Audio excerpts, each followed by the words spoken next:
Mga kapuso, pagpahangop sang kasaysayan kag sakripisyo sa mga baganihan ginhatagan sang pagtamod sa ika-125 nga selebrasyon sang Cry of Santa Barbara ukon ang paghilway sang Iloilo sa mga Espanyol. Ini ang gintutukan ni Zen Kilantang.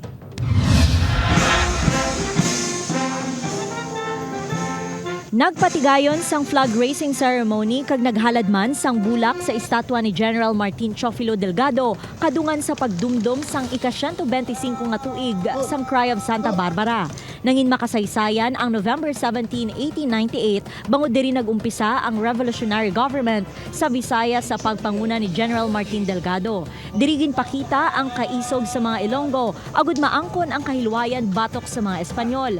125 ka tuig ang nakaligad sang ginwagayway sa unang ation sa Gwa sang Luzon ang hayahay sang Pilipinas sa Santa Barbara. Bilang pagkomemorar sini kaina sang aga ginpatigayon man ang parada sang 125 ka mga hayahay sang pungsod.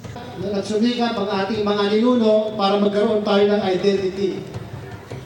Karapatan at kalayaan para magkaroon ng yung gusto natin suotin ng mga damit. Yung gusto natin gawin sa ating sarili. Karapatan pang sarili at karapatan pambayan. Lahat po yan ay sinisimbolo ng pagkipaglaban sa pamamagitan ng ating bandila. Preska pa sa paminsaron sang anay soldado nga si Colonel Guillermo Matiling Jr. ang ilainagyan sa pagpakig-away sa mga dumuluong. Hingyo sini nga hindi tani makalimtan sang ulihing tubo ang ila sakripisyo. Every country has to have an armed forces. Now, ining commemoration is very important to us, soldiers.